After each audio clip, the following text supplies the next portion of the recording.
All right, everybody, welcome back to another episode of Difficult Conversations by Supply the Why. I'm Dean, and I'll be your conversational tour guide tonight. And tonight, we got another great show, Leadership, Leadership, Leadership. We're going to be talking about policing reimagined. We have Chief Ed Denmark of Harvard, Massachusetts PD. So not Harvard University PD, there's actually a town of Harvard, Massachusetts. So I'm going to go ahead and bring Ed up.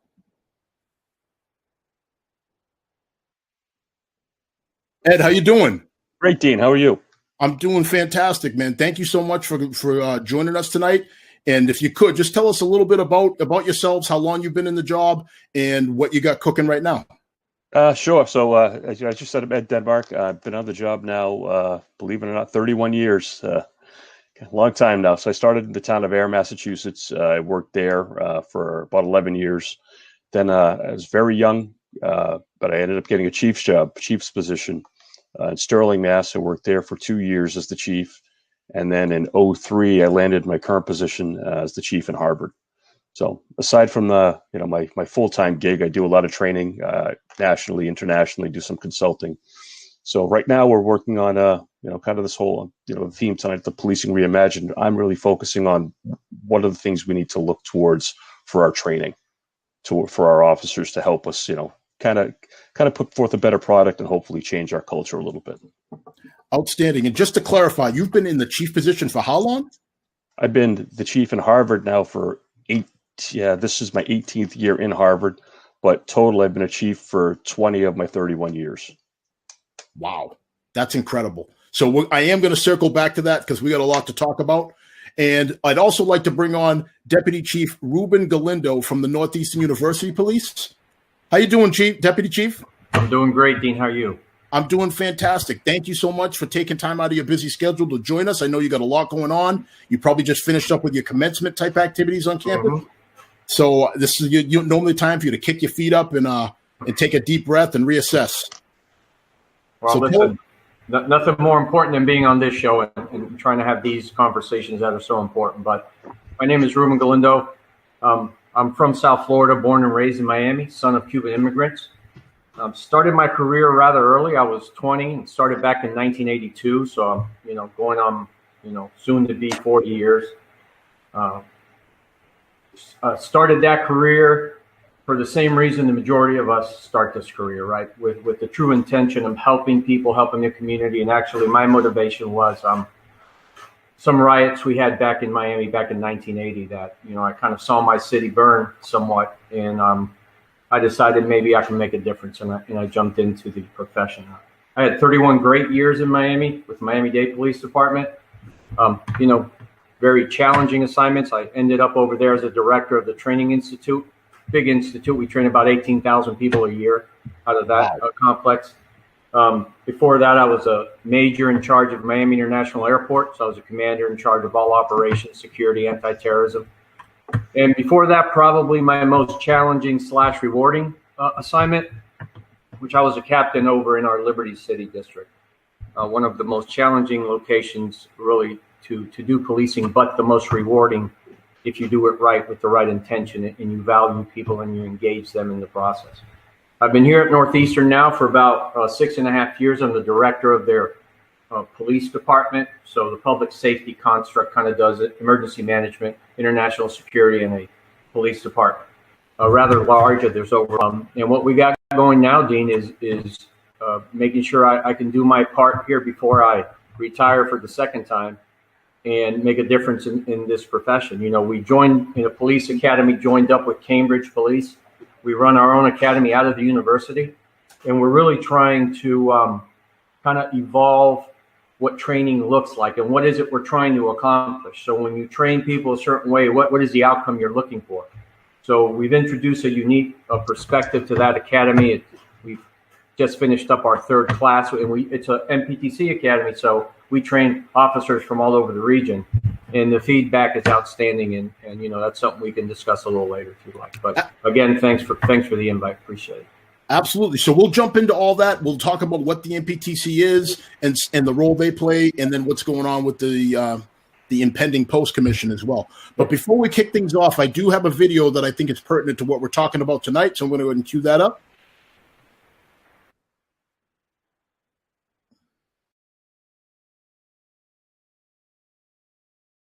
Of sorrow, one of the more poignant moments came this morning when Police Chief David Brown appeared at a briefing. His words were simple, direct, and powerful. This is not the first time the chief has dealt with loss on the job and in his personal life.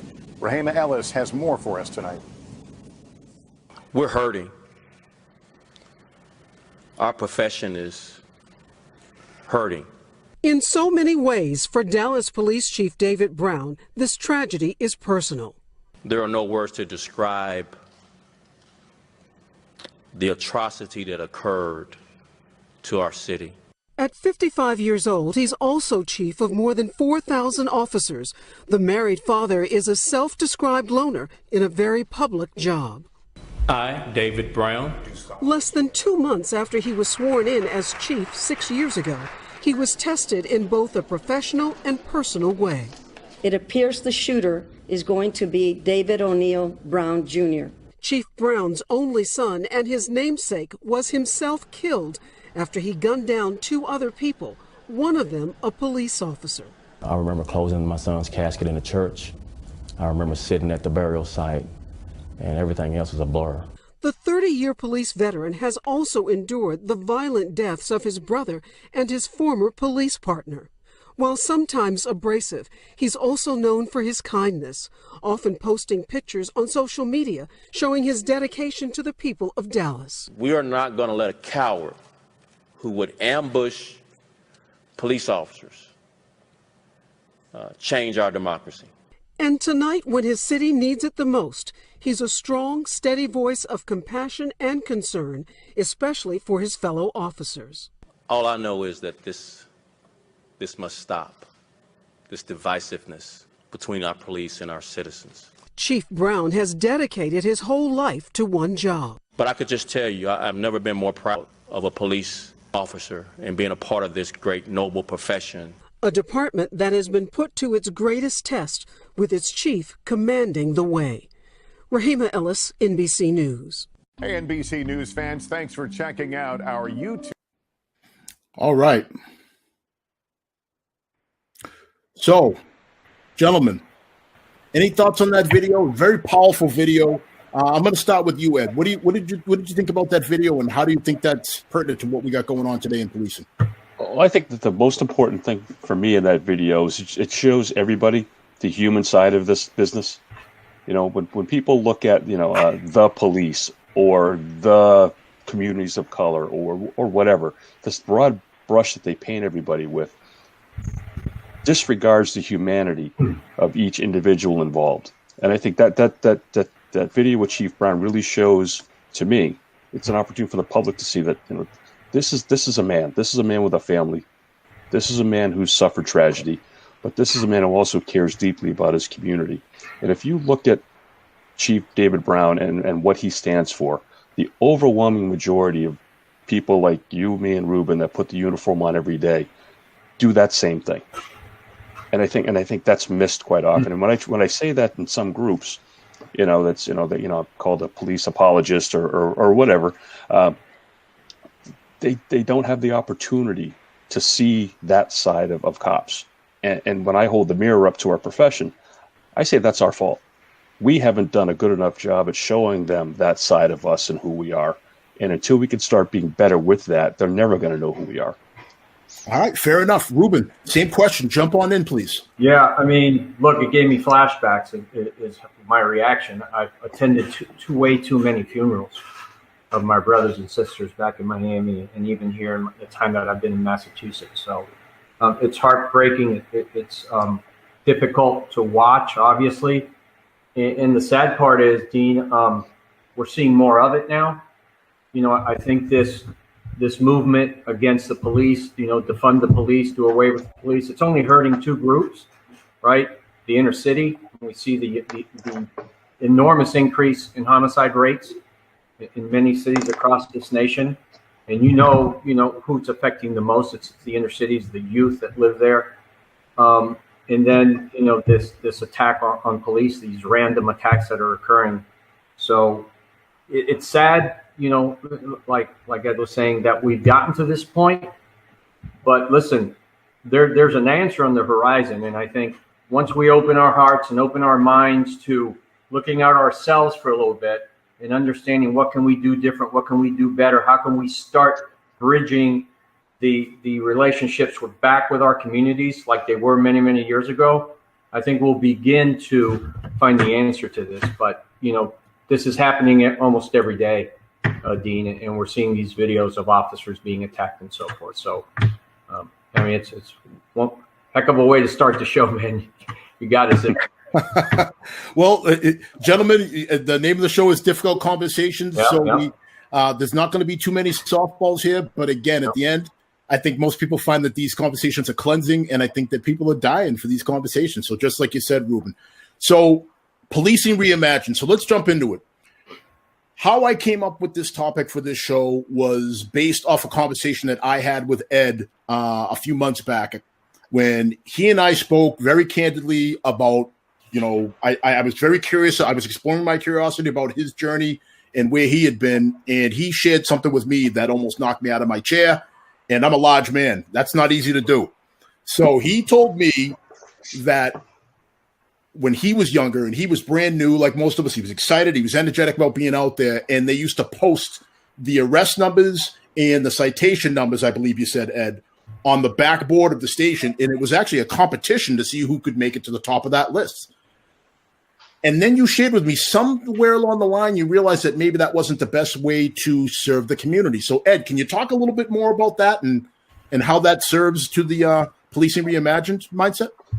Yeah, when I first started, that's how you measured your worth. And that's one thing we know about, psychologically. Everybody wants to have value in their job, and they want to be respected in their job, and they want to perform well.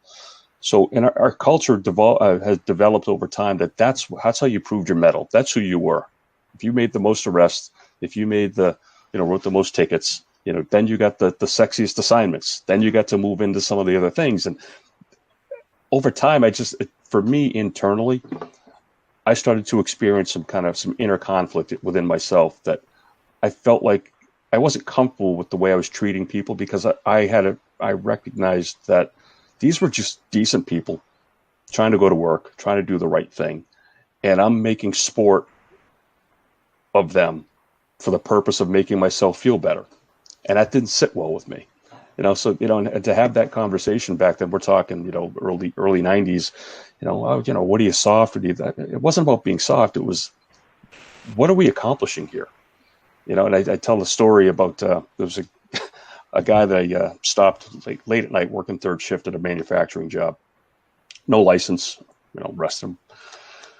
And then a few weeks later, now this is New England, I'm sitting on my same spot about 2 a.m, and here comes this guy on his mountain bike in a snowstorm, riding to work. And that hit me. I was like, man, what was it worth it? This guy's just trying to go to work.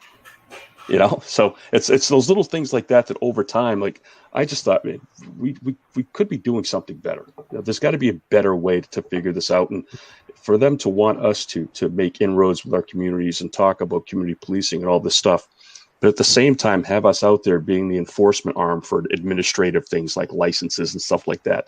The two things don't mesh. So that's kind of my perspective on it. That's incredible. That story you kept in your pocket. You didn't tell me that one before. Yeah. So just to clarify, the guy that you had arrested was the guy on the bike going the same route, clearly heading to work. Yep. Wow. Ruben, floor's yours. Yeah, man. So listen, this is where the conflict begins, right? And we can get into mental health and the issues we're having in policing right now, but you enter a police department with one idea, right? Which is, hey, I'm here to help people. That's why I joined your police department. I've had hundreds, if not thousands, of interviews with people, and we all say that. But then you go into an organization that has a whole different mindset, which is enforcement, and stats. Even till today, we're still being guided by CompStat, and to me, CompStat killed community policing. By the way. Because Ruben, Ruben, really quick, let me jump in. Can you just tell what CompStat is? There's a lot of people that aren't familiar with that. Gotcha. So CompStat is a process by which, depending on the size of your department, you bring in your commanders and you review the statistics, the crime statistics for the last month, and you expect each commander to give you an explanation of what they've done. And if the reduction has not occurred, then there's a little bit more pressure on that commander to do better next month. And it can become somewhat challenging, right? And you can hear cases where in New York they were falsifying statistics because the commanders didn't want to get in trouble when they went to the meeting, right? The problem is that was introduced a little bit after community policing, and we went away from building bridges to putting a cop on a dot with the hope of reducing a crime statistic, right? And then the more arrests you made and had an impact on the crime, then obviously the most successful you were. So I think, that kind of steered us the wrong way. And I said, look, I have a saying, and I brought it here to Northeastern, and I said, here's the saying: you become what you celebrate. It's really that simple. If that's what you're celebrating is the arrest, if you see that your officer of the year is the one who made the most arrests or got the most tickets or XYZ, then that's going to take over your department, right? That's going to be their motivation, right? If you start celebrating other things, look, and let's make no mistake about it, crime's going to occur, and we have to take action, and we have to be careful in how we do things and use the right tactics and use the right strategies. But let's start celebrating the great stories. And what happens is it's going to start taking over the environment of your police department. So, when I joined with Chief Davis at Northeastern about 7 years ago, that's what we brought to the organization. The only things we're going to discuss in the hallway are the success stories of the individuals that we've been able to lift up, including those we arrested. And this has taken on a life on its own, and I'll be real brief on this one. But last week, about a couple of weeks ago, I find out that two of my officers engaged with a gentleman by the name of Willie. He's homeless. He's always wanted to live in Tampa. I don't know if it was a Tom Brady thing or the man's actually always wanted to live in Tampa, but my officers grabbed some tickets, put him on a train, bought him some clothes, and sent him to Tampa. Quick story, when he gets to Penn Station, New York, they send him back because he had an anxiety attack. The next couple days, my officers buy 3 tickets to Tampa, go all the way to Tampa and take Willie over to see his friends and where he's always wanted to live, and take a train back. Now, that's something to celebrate, but there's still departments in this country that would kind of mock you for doing something like that. But all right. Our organization, that's all you're going to hear is those kind of things. All right, so let me jump in on that. First of all, phenomenal stories, but a question I have is, can that be the norm, though? I mean, at some point, there has to be more than that. We can't expect officers. It's not like we're getting rich in this line of work to be digging in our pockets to buy people toys for Christmas, turkeys for Thanksgiving, bus tickets, train tickets. At some point, is there something more sustainable that needs to happen? So there's a question in the chat. It's addressed to Chief Denmark, but I'm going to address it to both of you. What can we do differently that we're not doing now? And then I'm going to add to that and say what is sustainable that we can do differently. So, Chief Denmark, why don't you jump in on that? I think Deputy Chief Galindo hit it. He nailed it. It's about changing mindset. That's what we can do differently. And it's not just it doesn't just benefit the community. It benefits us personally if we change that mindset. We talk about officer burnout and getting, stressed out with the job and all that other stuff. It's because we focus ourselves on negative all the time. We run around thinking, and I can remember giving myself headaches because I couldn't find something wrong. How messed up is that? Think about, I'm riding around on a quiet night with nothing going on, and I'm giving myself a headache trying to find something because I felt like I was doing something. I wasn't doing my job. Instead of celebrating the things of who did I help today? How many people did I give directions to? Who did I give a ride home from the train station because I saw them walking and it was pouring rain that night? There's those little things that, as a matter of fact, back up a little bit. I remember almost having to sneak to do those things so I wouldn't get in trouble. Talk to me a little bit about get in trouble. Oh yeah. Oh, we're not a taxi service. Things like that. I was told over the years. Hey, we're not a taxi service. If they can't afford a cab, that's not our problem. Well, yeah, it is our problem. It's a rainy, foggy night, and this guy's going to get smoked walking down the side of the road, and I can get him home and save, help him, help me, help us all, right? But it was us against them mindset. And until we start to look at the little things and the simple questions, like Ruben said, the things you celebrate in the hallway, or just the things that you discuss, or the questions you ask yourself. Who at the end of your shift, who did I help today? what good things did I do, and reflect on those good things every day. You don't get inundated and you don't beat yourself up because of the negatives, because the day is overwhelmingly positive if you let it be positive. All right. That's a fantastic answer. Ruben, same question. What can we do different that's sustainable? And right. So, obviously the Willie story is an extreme. And when we found out, we made sure we reimbursed our officers for what they did. But you can lift the person up without having to put them on a train and take them to Tampa, right? I think what we can do different is change the approach by how we engage with people, right? Community policing failed because it didn't have at its core value or at its core foundation the valuing of human beings, right? We missed that part. We threw them in to develop a relationship, but not how valuable people are and how we should respect and treat each other. So what we can do different is start eliminating the rhetoric, the cynicism that exists in policing, the labels that we've attached to people, the thug, the punk. When you allow that to take over, and we're all introduced to that within a couple of weeks of work, right? We learned this whole new language. We don't realize we're doing damage to two people. One, the thug that you think you're engaging with, because you've already labeled them, and then your approach to them certainly is lesser than, correct? But you're hurting yourself as a human being because you fail to develop a relationship with someone who needs help and someone you can, you can assist somewhat and lift them up, right? The equivalent of taking him to Tampa, right? Doing something for him, trying to help the young man, good stories like the chief was saying. That has to be the norm within the organization. We have hurt ourselves in our approach and hurt ourselves from a mental health perspective. You know what the antidote to mental health issues are? What's relationships, communication, building a relationship with a person you've never met, right? Learning from them learning from you. And now you have somebody in the community that you can say hi to and they wave, right? Do that 2-3 times a day. And over a span of 20, 30 years, you've got nothing but great memories to take with you. We have a mental health crisis in policing with too many suicides, to be honest, because we have too many empty souls, right? Ooh. Right. When you saw George Floyd getting kneeled on, the officer that you saw, that was just an empty person. He was empty, right?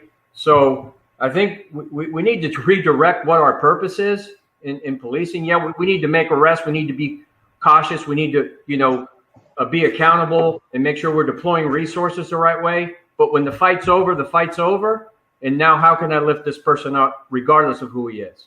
When we start doing that, then we might be able to fix ourselves in the same way we're building relationships with the community. All right. Really quick, I'm just going to add to the a log on the fire here.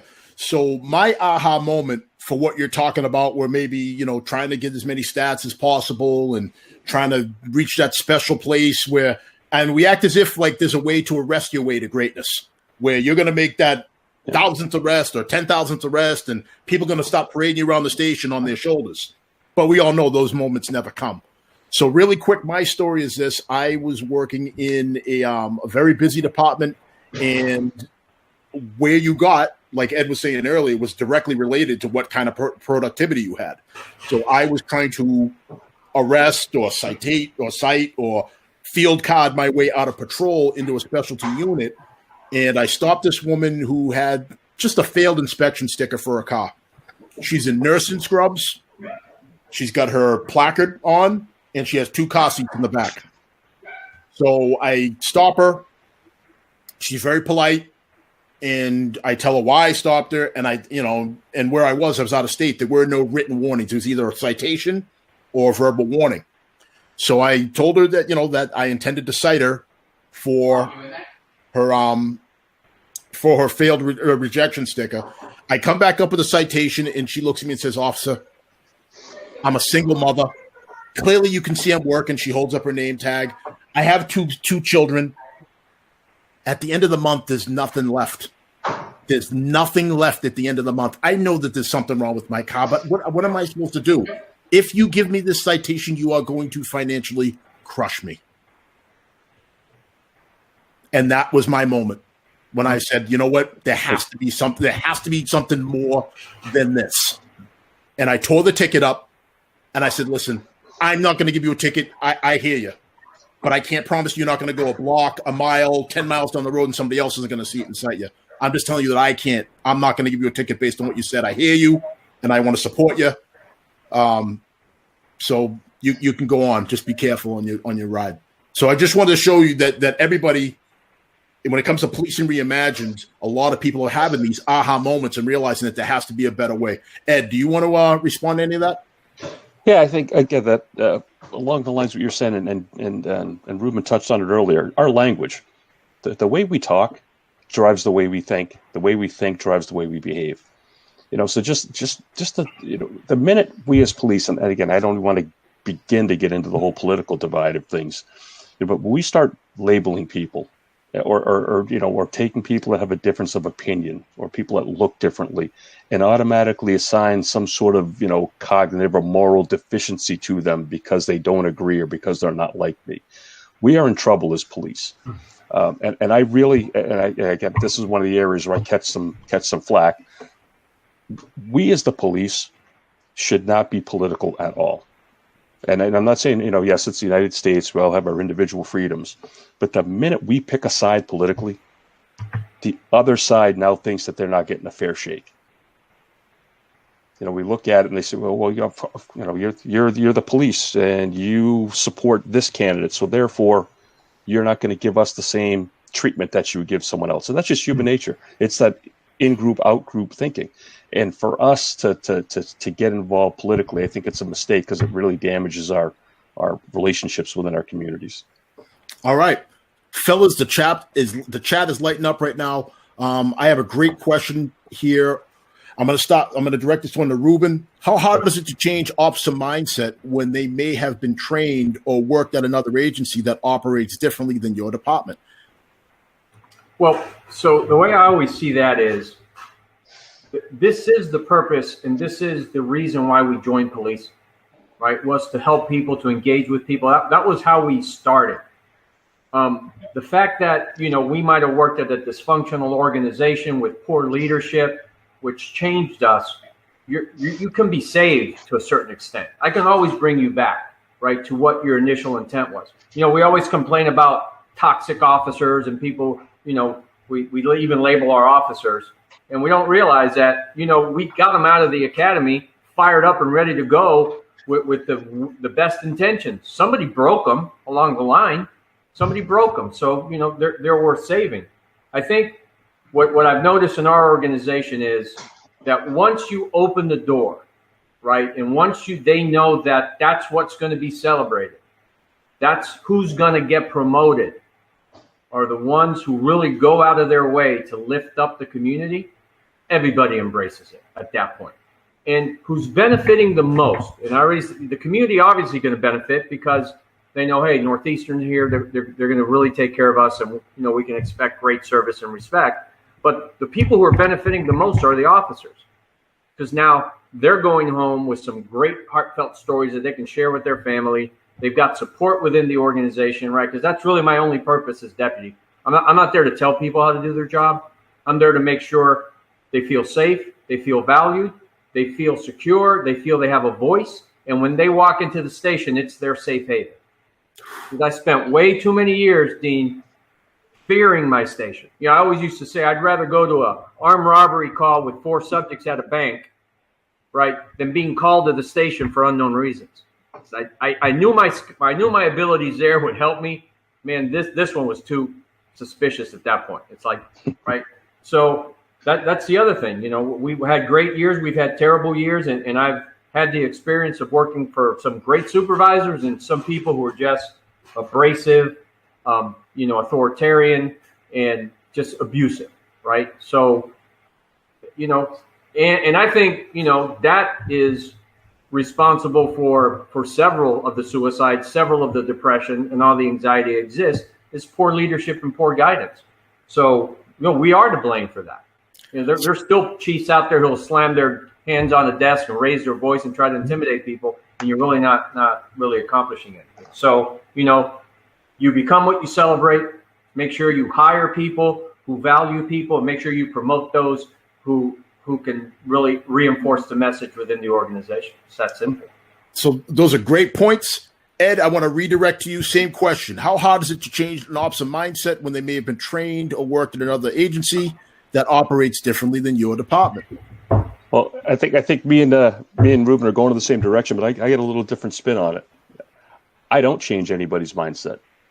I cannot get inside your head and make you be somebody that you're not. What I can do is we can highlight, like I said, celebrate the good things. And by nature, we want to belong. People want to belong. And if your culture is such that it's a positive one, no one wants to be the outcast. So they will decide on their own that they're going to get on that train.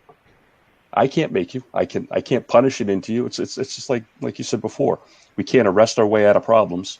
I can't suspend my ways to change. I can't suspend my way to changing an officer's mindset.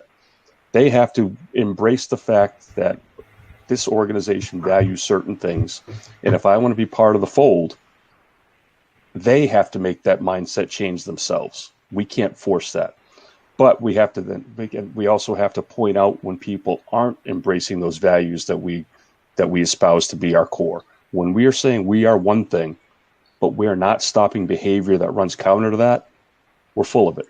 We're kidding ourselves. And that's when you get people that are, that stay on the job that don't necessarily haven't gotten with the program, so to speak. All right. Ed, I'm going to stay with you, and then we're going to go back to Ruben, because this is almost like 1B to that same question.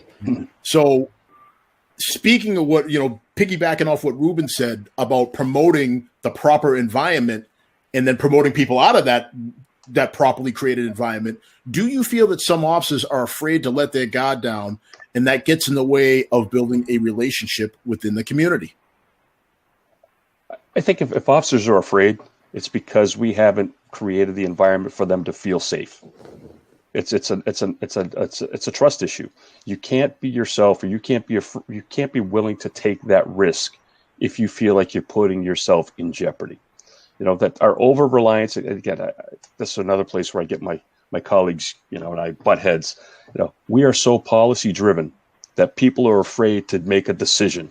Even if it, in your gut and in your heart of hearts and in your head, what you're about to do isn't right in this circumstance. It's going to harm this relationship. It's not going to achieve the outcome that we're looking for. But the policy says we have to do it this way. When you don't have the safety and the trust of your administration or your coworkers to say, hey, you know what? Everything can't be encompassed in an 8.5 by 11 sheet of paper. And we have to trust in each other's abilities and desires and values to know that whatever you've decided to do, you're doing because it's the right thing.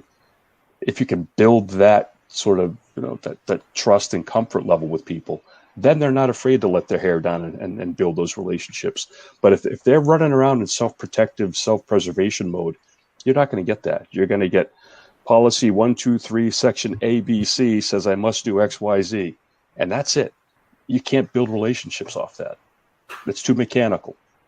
I love it. Ruben, come on in, man. I know you want in on this. Yeah. So listen, let your guard down as far as, you're worried that someone's going to attack you, someone's going to hurt you, that, subject's going to jump you. That's one thing. And we discussed this earlier off camera, right? None of this affects our tactics, our approach, or our officer safety, approach to a subject. But there's a time when the threat has minimized to a point where now you can take that second part of your job and bring it on, which is the, what's your story? How can I help here, right? How'd you get here? And what can I do to kind of lift you up, right? So, I think it goes down to what the chief was saying. And if that's what's celebrated within the organization, people are going to find opportunities to do it. And everyone's going to be sharing these stories within the organization and after roll calls, et cetera, et cetera. And the chief mentioned a very important point, which has to do with the culture of the organization. It's really what's going to kind of weed out the misfits. At some point you can get into whether there's racism in policing or is there systemic racism in policing. I have a very strong view on this. But me as a chief, I'm not going to be able to identify if we do have a misfit. But if you have a healthy work environment he's going to be exposed by his peers. He'll be exposed. And then this kind of ties into, bystander intervention, where we're expecting our officers to stop other officers from doing things that are improper. If you're waiting for when the officer's unlawfully beating a prisoner to grab him by the collar and pull him off, well, then that's way too late. But if you have a healthy organization, you have somebody walk into roll call and say, man, I can't believe I had to deal with that thug against yesterday. That's early intervention. That's when, hold on a second. That's not who we are. That's not what we say here. That's, hey, man, let's go have some coffee. What's going on with you? Right? So you want to catch it early, way early, not when something's happening on the street.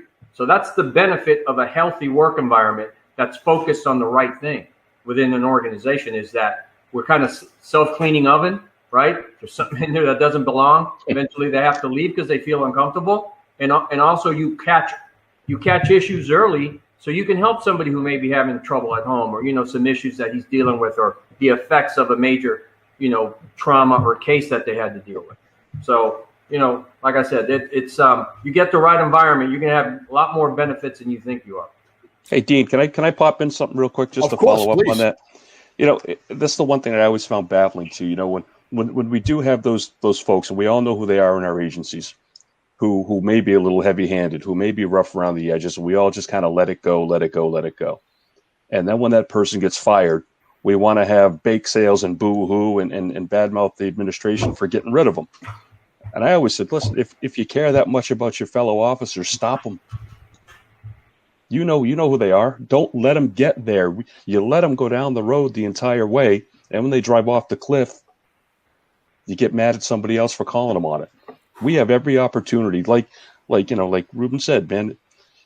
You hear people using that language. You hear people calling names. You hear that racial slur in the locker room.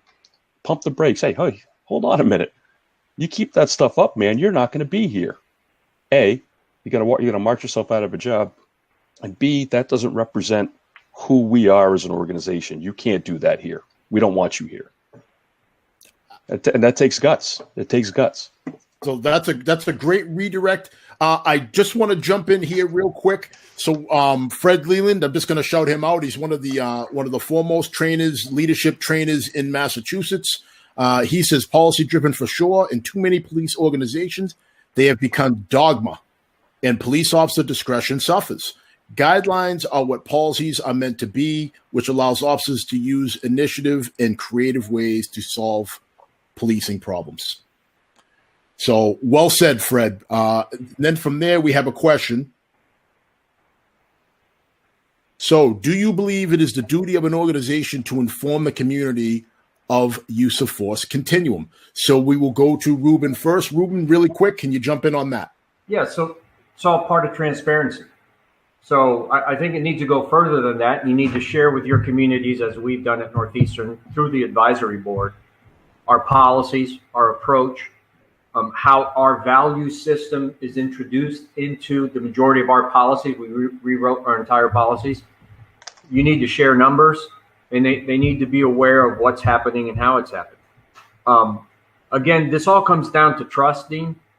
If you don't trust me, no matter what I say, it's not going to work. But if we develop a true relationship, not just me with my peers in a community, but every single officer with every person they engage with, and over time we start to really increase our trust, then we can have a conversation and I present something to you, you believe me, right? So I'll give you a real quick story. Liberty City, 2001, on the night of Martin Luther King's holiday, a block away from Martin Luther King Boulevard, we have a white officer shoot an unarmed black man in a stolen car. They talk about, and I was heading home already because the parade was almost finishing. And someone called me and I said, I know you're kidding. And he goes, no, we're not, Captain, come back. But because over the last 2 or 3 years, we had developed such a trusting relationship with the community, we didn't have a single broken window, right? But we did things a little different. We're talking back, 18 years ago. As soon as the community leader showed up, I pulled the tape over and brought them right into the crime scene and briefed them. Everybody thought I was nuts, but it was like, now they know what's going on. They can go back out and brief the community. So with trust, when we really trust each other, then we're not going to run into some of the problems we're running into.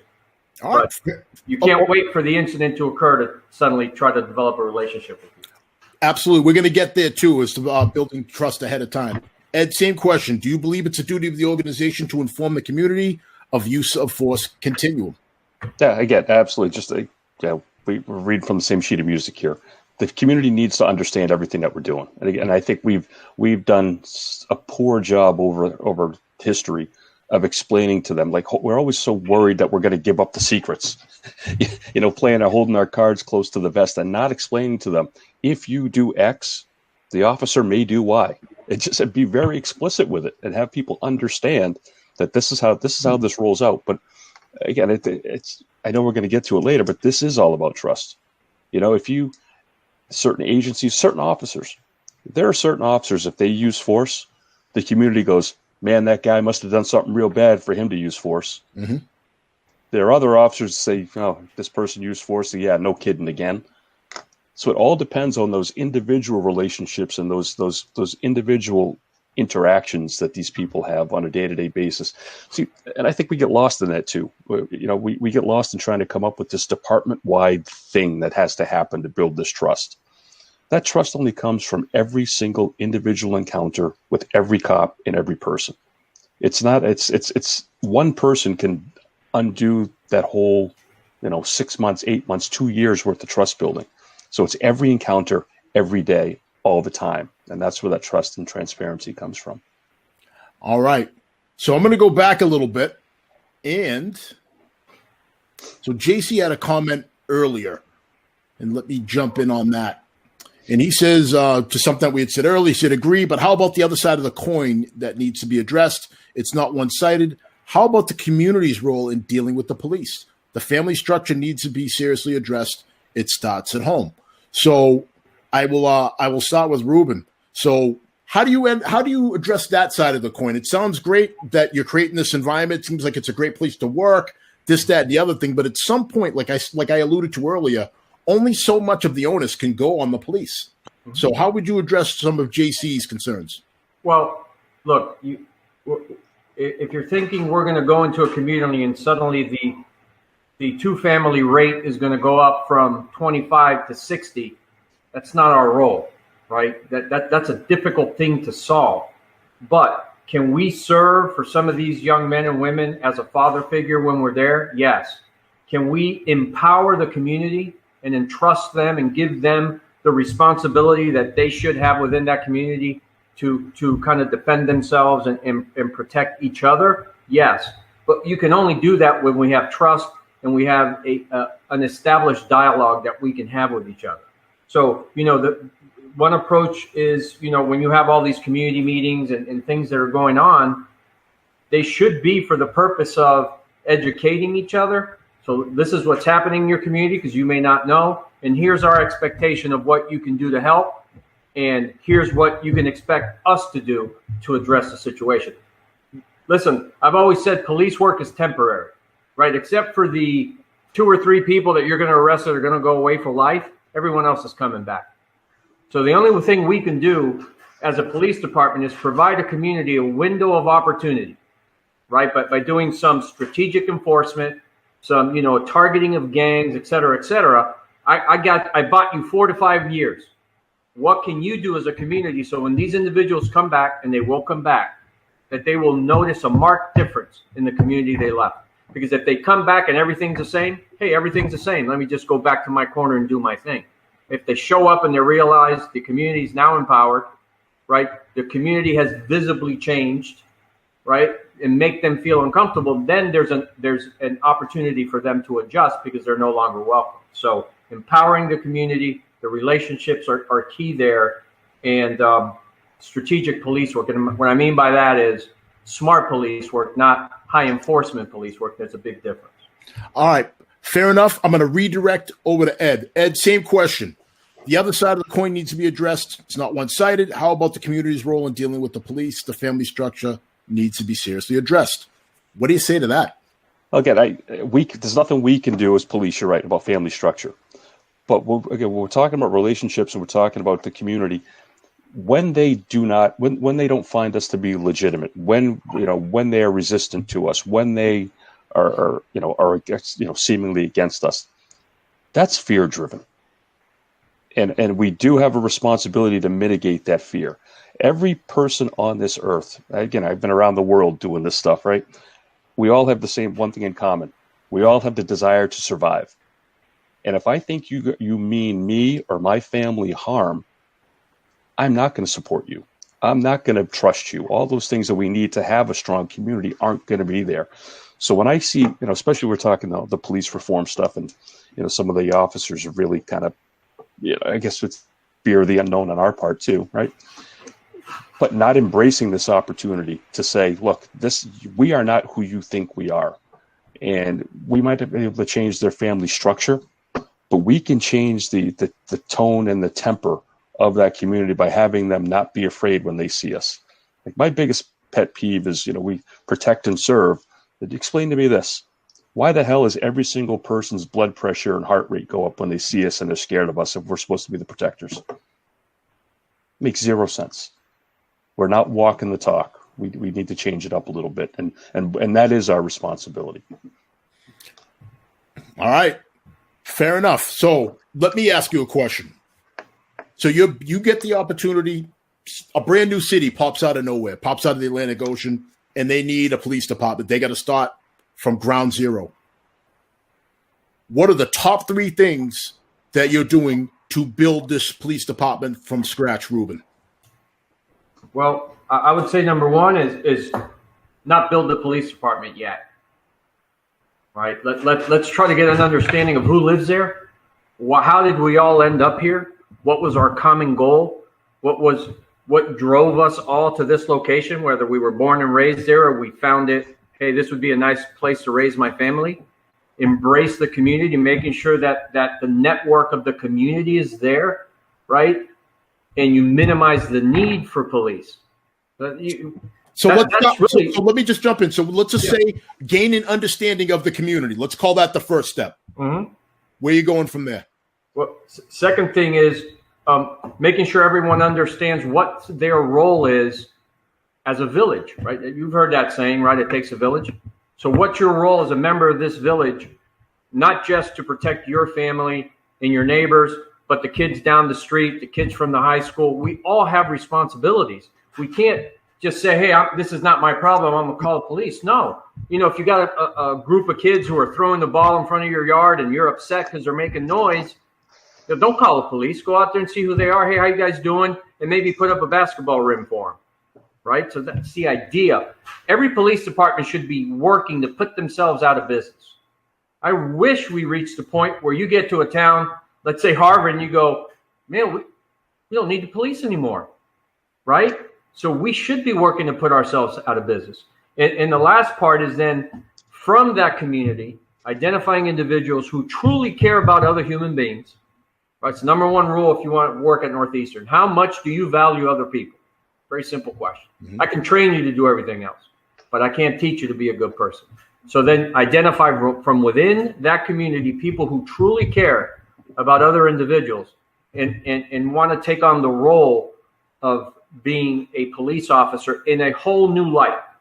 I'm not talking about law enforcement. I'm talking about I'm here so when the community can't deal with a specific problem, and then they entrust me with the power of coming in here, the authority, I would say, to come in here and make things better, right? Better from a perspective of lifting up the community member that needs it, right? So that would be my thing. So I'm not even talking about police department until step 6, 7, or 8. You got me at 3, but I'm putting it way back there.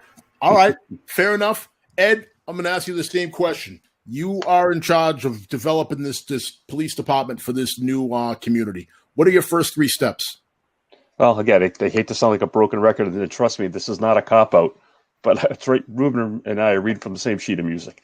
That's where you start. I mean, to me, it all starts with identifying what is it that we value as a community? What is it that's most important to us? How do we go about maintaining that? And are we clear what the rules are with how we're going to handle when people deviate from those accepted values and those accepted norms that we've developed? So right now, again, when people start to look at inequities within their respective communities or towns. If we built this new place, is it the idea of there being some sort of utopia is not going to work. There's always going to be some inequities, right? The haves and the have-nots, that those things happen.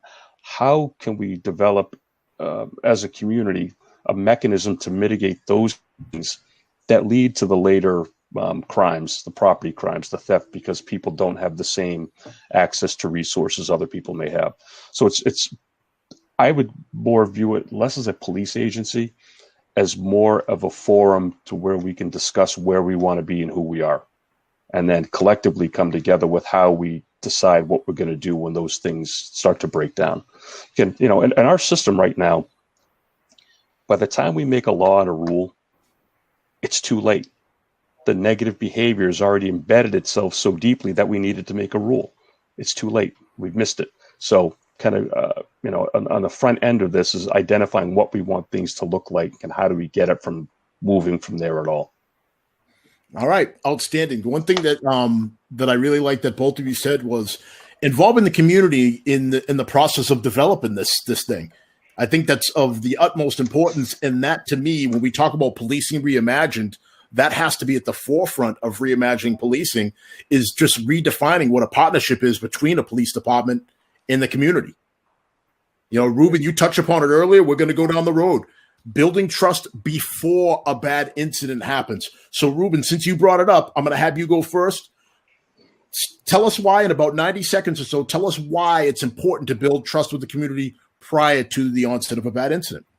Well, look, because we will not survive without the community's support, right? And there's plenty of places in this country where crimes are solved because of the community's input. And they come forward to let us know what's happening. So we have to build that trust. If not, you're going to fail miserably. So, I mean, look, at the end of the day,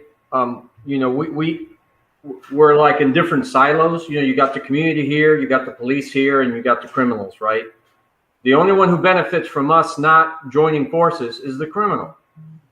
And that's the bottom line. So, trust.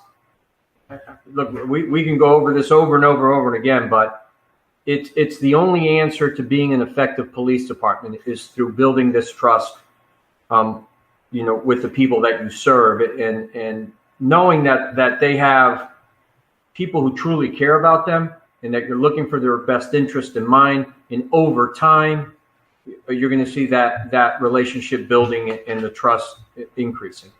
And how it's going to happen, Dean, I'll be honest with you. Look, when you look at it as a whole and you say, wow, the police, right? 18,000 police departments, how are we going to fix this? Well, there is no police, and the chief has alluded to this. There is no such thing. There is your police in your town where you work, where you live, and wherever place you work. So how we build trust, kind of minimize it. Don't look at it as a whole, but say we're going to build trust in one police department at a time, one officer at a time, one engagement at a time. That's where it starts. So all right. If you break it down that way, man, that's the beginning of great things happening. And it's been done, it's being done, and it's been successful. We just have to find where. And then chiefs have to have the courage to come out and say, hey, I may not know. I hear what you're saying, but I don't know how to do it. And then let's go. Me and Ed will show up and help you out. All right. That's fair. That's a great response. Ed, I'm going to volley the same question over to you. Yeah, so the whole trust thing with me is, I think we talk about it all the time, but we're not even clear what that is a lot of times.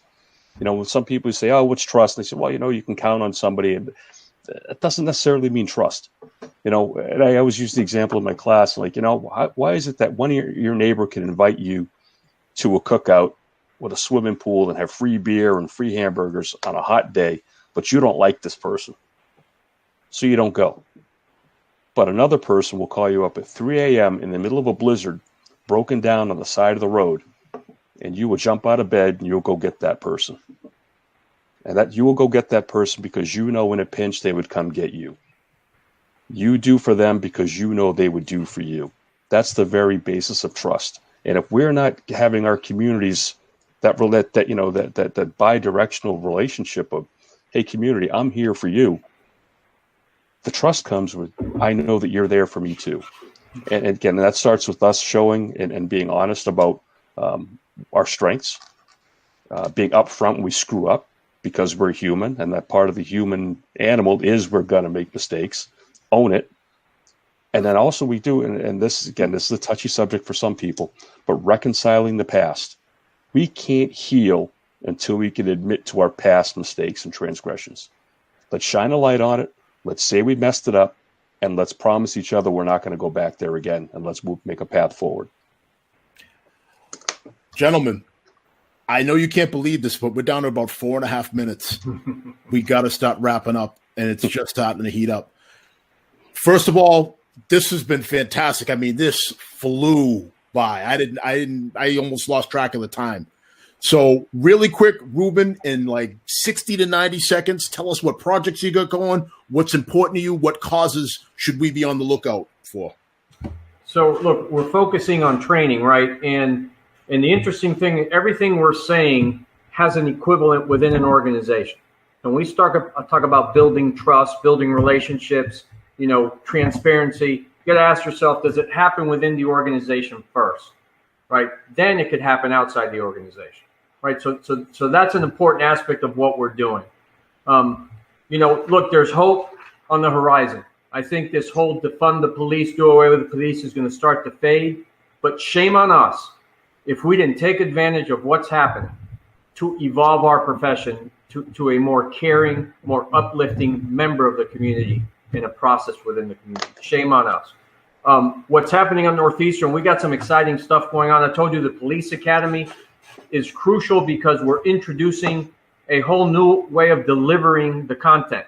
And we're not changing the curriculum, but we're introducing this whole value system in how we present the curriculum. Right, we still have police academies across this nation training people as if they're heading out to Vietnam. That's not what we're doing here. We need to train people for the understanding of how to care for others. Right, so there's a time to introduce stress in our police academy. There's a time to introduce discipline when necessary, but there's also time to relax the atmosphere and make sure that everyone's open-minded and embracing the philosophies. One of the best compliments we got from the last class just graduated last week is they said throughout the entire academy they felt valued throughout the entire academy, and I can assure you that recruit will be taking that to the streets, making sure others feel valued. So the other thing we're doing is we're putting together a chiefs cohort to train chiefs across the nation, working with our continuing education department there at Northeastern on this exact philosophy, but with more specifics on how it's done and how you can do it. Outstanding, Ruben. Thank you so much for your contributions. I got to jump to Ed. Ed, gotcha. Really quick, 60 to 90 seconds, then I'll give the last word. Sure. So for me, I'm looking, again, the training piece is big. I think one of the areas that we've been really struggling with is not training our officers about themselves. There are decades and decades of research on human performance, human development. My professional education is, leadership and organizational development stuff. But we have measured and we know how to measure human performance, and we know what a good learning environment is. We know what training strategies are available for retention of skills and reproduction of skills under stress, yet we don't do it. Similar to what Ruben said, we have to change the way, not necessarily what we're teaching, the way we teach it to make sure that it's retained and can be replicated when need be under stress. And the thought that you can do stress training by yelling and screaming about something that is not directly applied or directly connected to a skill is not going to help you when 0 hour comes, when you have to make that tough decision. The other piece is really, again, that mindfulness piece I spoke of early on, having officers understand their own bodies, understand what they're going through, understand what they're feeling, and understanding the process of their decisions, their decision making, the weaknesses that they have in their recall and memory. All of these things, if we better know ourselves, we can better recognize what's happening in the moment and hopefully slow things down and make better decisions. Well, gentlemen, you brought us right up to time. Again, thank you so much for taking time away from your families during your busy season. I know, Ruben, this is your time, like I said earlier, for you to exhale, take a breath, and take stock of what worked, what didn't, and then get ready for the next year. And Ed, I know that you got a lot of big things cooking. And we're going to be seeing a whole lot more of you in the social media and the lecturing circuit. So that's going to do it for tonight, folks. Again, if you like the content, please look at the bottom of the screen. We're on Facebook. We're on Instagram. We're on all your favorite major podcast channels. Please like, subscribe, and share with all of your social media networks, because every little bit helps, and it helps us keep getting these great conversations out that everybody needs to have. So for everybody here on the panel, I want to wish everybody a good night, and we'll catch you again next week. Take care, everybody. #SupplyTheWhy. Good night. Thank you, Dean.